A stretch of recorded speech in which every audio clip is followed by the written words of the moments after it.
I'm Dr. Benjamin F. Chavis Jr., and this is the Chavis Chronicles.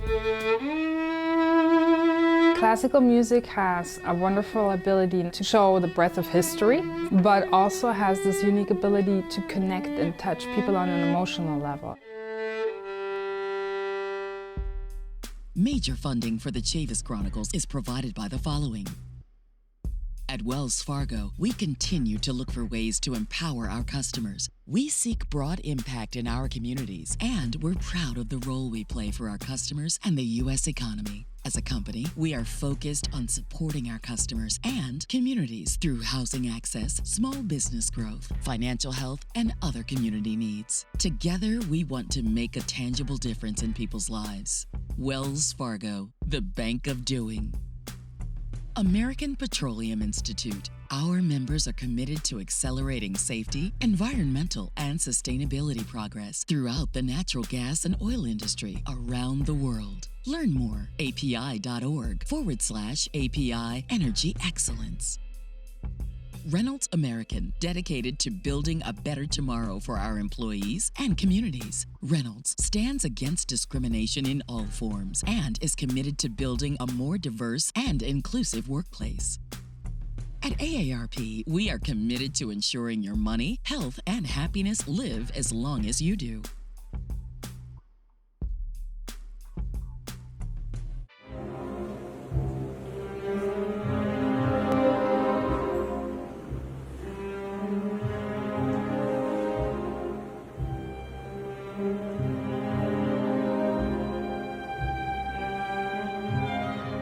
We are very honored and pleased to have one of the world's most famous violinists on the Chavis Chronicles. Welcome, Anyango Yarbo-Davenport. Thank you, Dr. Chavis, for having me. It's an honor to be here with you.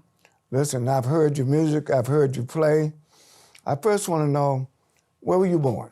I was born in Munich, Germany, actually. But my mom is from Cleveland, Ohio, Shaker Heights. Oh, wow. My dad from Austria, Graz, Okay. Steiermark. And now you live in Bogota? Bogota, Colombia, yep. You play, all over the world. What first interested you in becoming a violinist? When did you first start playing?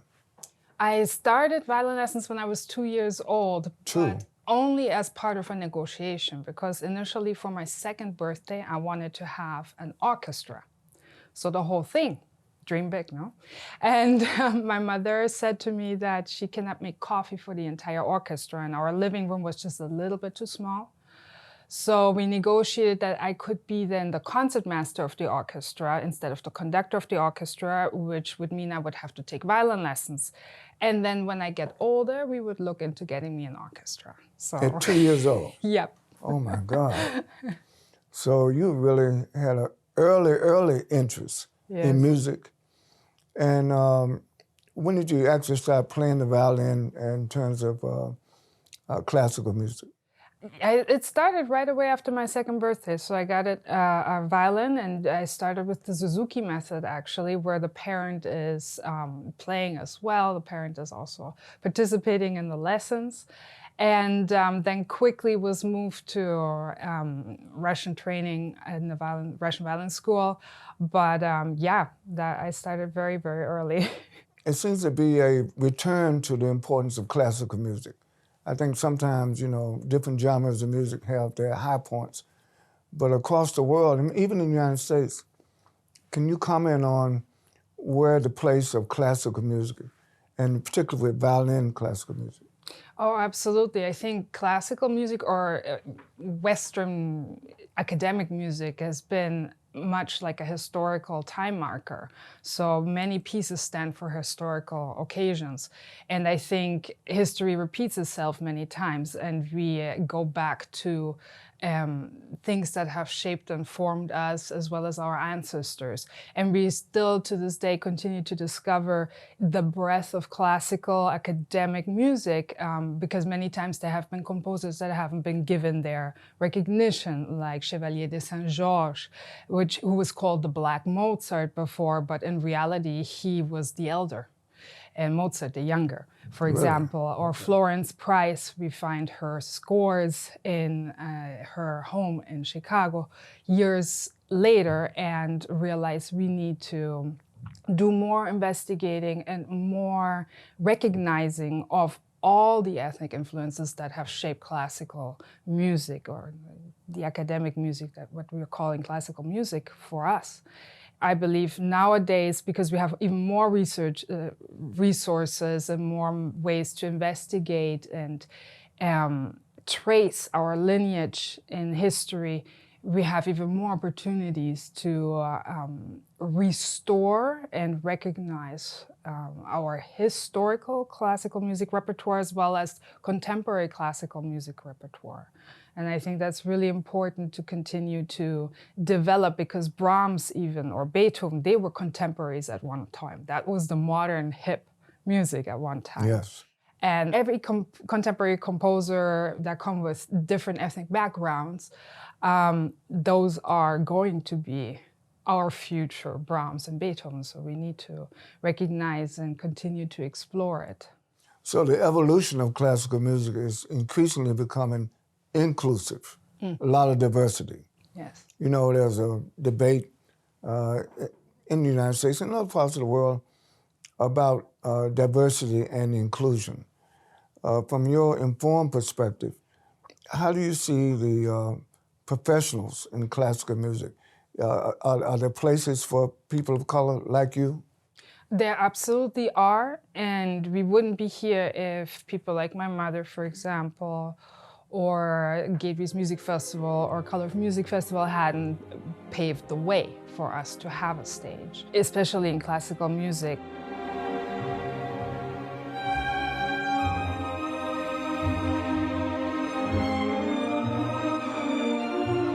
The most important thing that we can do nowadays, because we have more researchers, we have more a wider network, is to make sure we also continue to commission and include the contemporary composers of all ethnic backgrounds, which is a mission of mine. So I commission a lot of pieces by composers of Italian, African American, German background, the whole breadth, so we can celebrate the variety and the breadth of ethnic influences that we have nowadays. I've witnessed some of your performances, The Color of Music, and I saw you perform at Spelman College in Atlanta.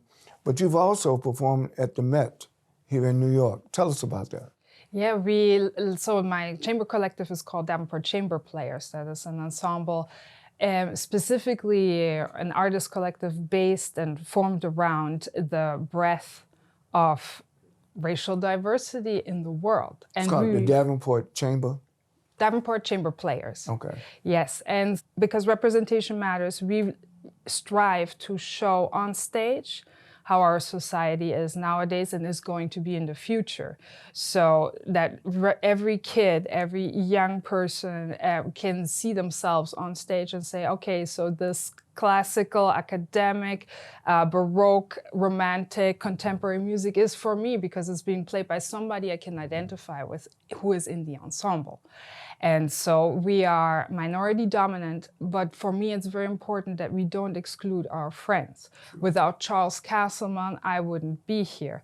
Without many people who have supported us along the way, who have come from different backgrounds, Jewish, German, British, Finnish, you know, you name it in the world that exists. And they have been our friends and our allies. And so we, in my opinion, should make sure in our ensembles that are diversity heavy, we do not exclude our friends and our supporters and our champions. And so that is what Davenport Chamber Players aims to represent. And so last year in 2024, in February, we had our debut, so to speak, at MetLife Arts production with Terrence McKnight, New York native, in the production called Handel Made in America. And it was composed together with an orchestra of 18 people, a chamber orchestra, Harlem Choir sang, as well as Terrence McKnight and some very distinguished soloists on the top of their game. This was a huge opportunity for us to give our debut with something that celebrated our history in worldwide, that made it possible, for example, like composers like Handel, to have the resources, the economic resources, to make his oratories a success, to make his works heard around Europe, because the sugar, the tobacco, the cotton that financed it were farmed by our ancestors. Yes, yes. Transatlantic slave trade. Exactly, and it was combined with the exhibition at the Met Museum. Oh, that's fascinating. Yeah. Very historical, but also has contemporary applications to today. Absolutely. You know, as I listen to you, I get a sense of your global consciousness. You know Europe, you know America, you know South America. As you travel the world, what insights can you share about how people having an affinity to classical music? I think classical music has a wonderful ability not only to show the breadth of history through its epochs, through its different styles, its different composers, but also has this unique ability to connect and touch people on an emotional level. Us as musicians, we are in service of the music, but also in service of the audience we're playing for. And it's our duty and our privilege, really, to translate what the composer has written on the page to the public, but also in the moment of translating it to the public, to connect with the public, and create an emotional connection to the piece, a shared afternoon, a shared hour of communicating and exchanging on a musical, a societal, on a spiritual, on an intellectual level. And that is really the language that is universally spoken only through music. Can you speak to how faith and spirituality helps inform what you do with the violin? Well, it is a multidimensional practice for me. First of all, just having the opportunity to play, to study every day. For me, that is my type of meditation process. And it is a way for me to connect with myself and as well as with what I believe in. And I believe it is a service, an opportunity to contribute something very beautiful and very productive and very beneficial to the world. One of my teachers used to remind me when I was little and I was studying a lot of technique, and he was saying, but never forget the technique is in service of the music and translating the page to the public. Your technique is only a vehicle. And so for me, I also remembered very early on playing for an audience, and the lady coming up to me afterwards in Germany, in Munich that was, she came up to me and she said, you know, I spent my last 5 Deutsche Mark, pre-Euro, on this concert because I needed some relief from my day, and I've had a terrible day. But I spent my last 5 Deutsche Mark on this concert, and this has lifted my soul. This has touched me. This has given back to me. And at that moment, as a little girl, I understood this is serious business. We often get distracted with gaining prizes, with winning competitions, with being the best, getting into the best school, studying with the best teacher.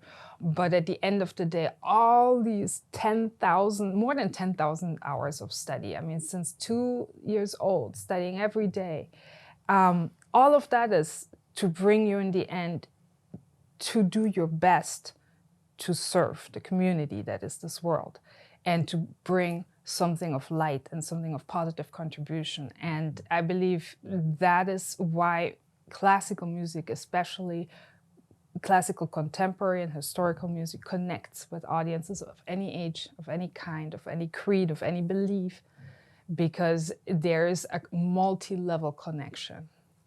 You got so involved with violin at a very young age. If young people who are watching this show want to start playing the violin at whatever age, what would you first recommend? Well, the first thing I want to emphasize is it's never too late to start. don't let limiting beliefs that you must start between 2 and 3 years old in order to make it hold you back, because that's somebody else defined that, but that person did not make you. And so it is never too late to start. Make sure you receive your individual lessons. The one-on-one lessons are very important to start well.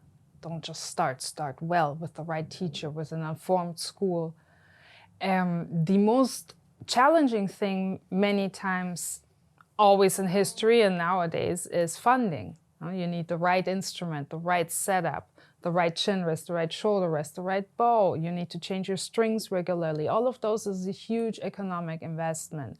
And that's why it's so important to continue to contribute to foundations, your local music schools.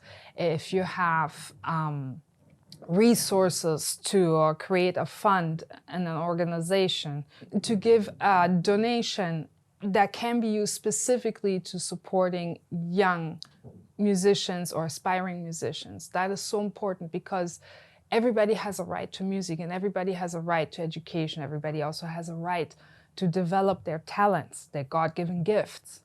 And so it is our duty as a society to contribute in the way that we can, so everybody can realize their highest potential. And that will help us in moving forward together. You know, I come out of the civil rights movement, voting rights, civil rights, human rights. But as I listen to you, music rights, the right to have music, the right to have an opportunity. I really like that. It's so broad, and I think the oneness of humanity. We're all part of one human family. Can you talk about how music plays and supports a better realization of the oneness of the human family? I believe the very first thing is it takes away borders and barriers. You can break out together in song without knowing each other.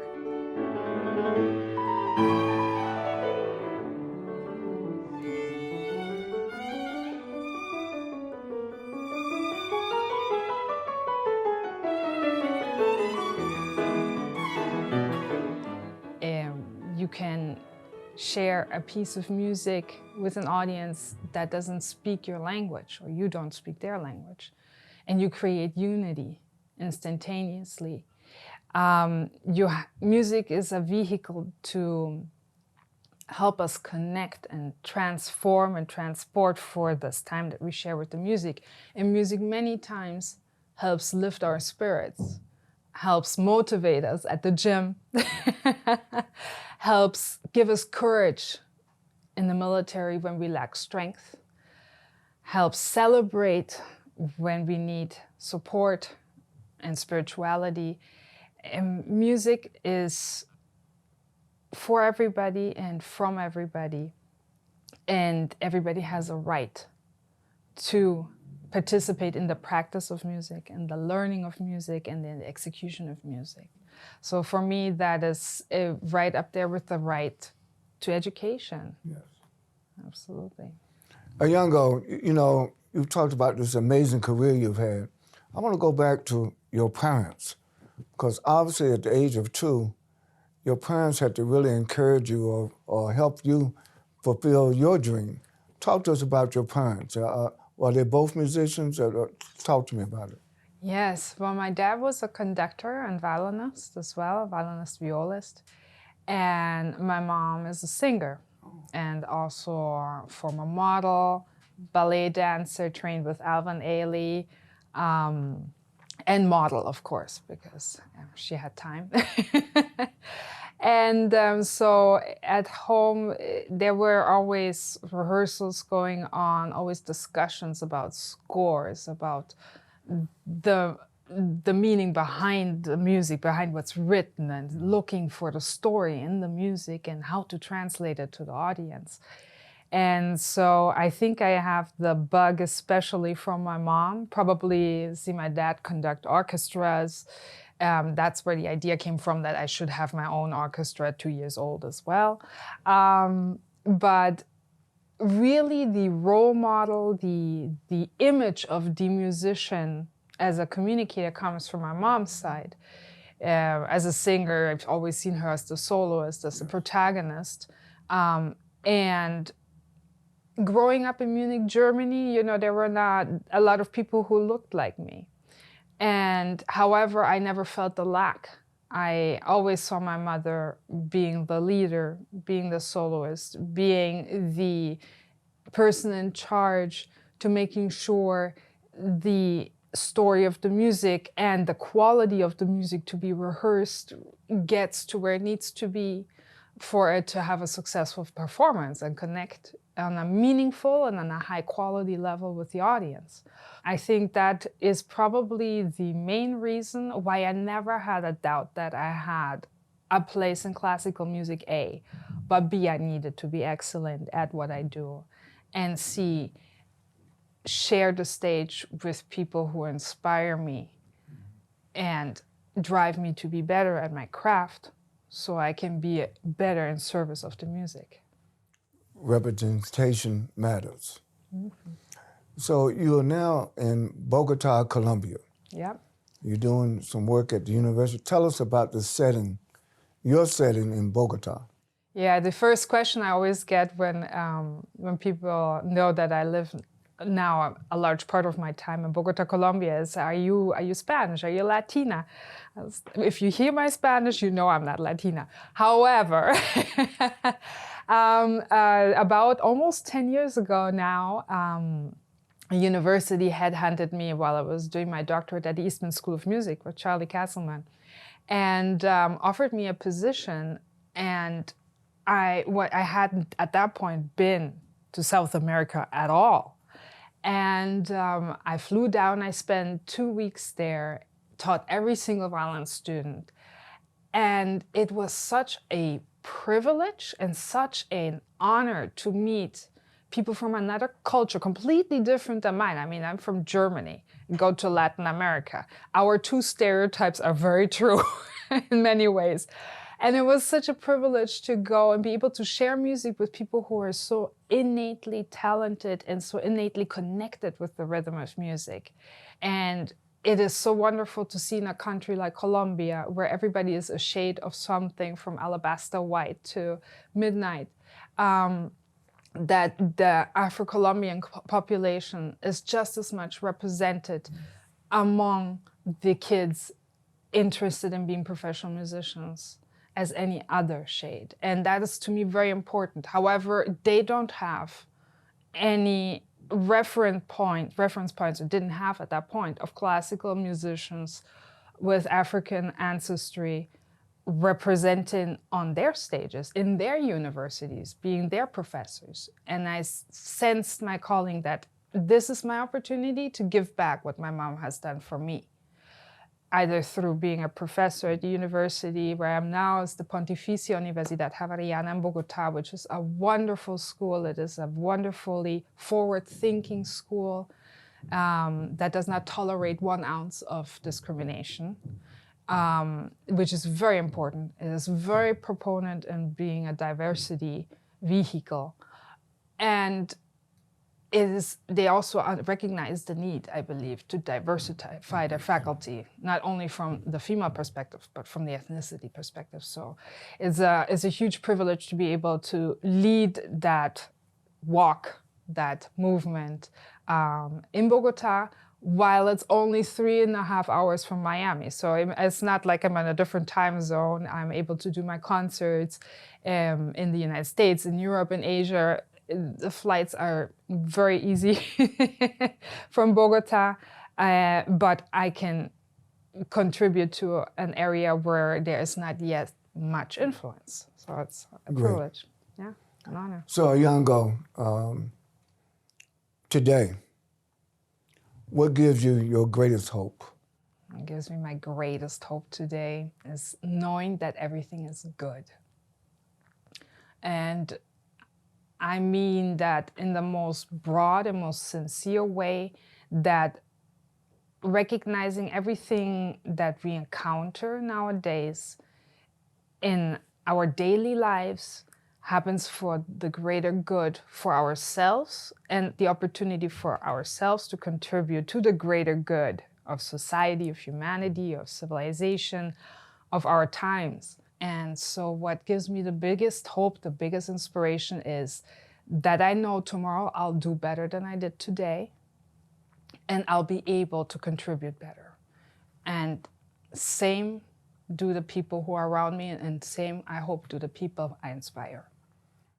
Anyango Yarbo-Davenport, thank you for joining the Chavis Chronicles. Thank you, Dr. Chavis, for having me. For more information about the Chavis Chronicles and our guests, visit our website at thechavischronicles.com. Also, follow us on Facebook, X, LinkedIn, YouTube, Instagram, and TikTok. Major funding for the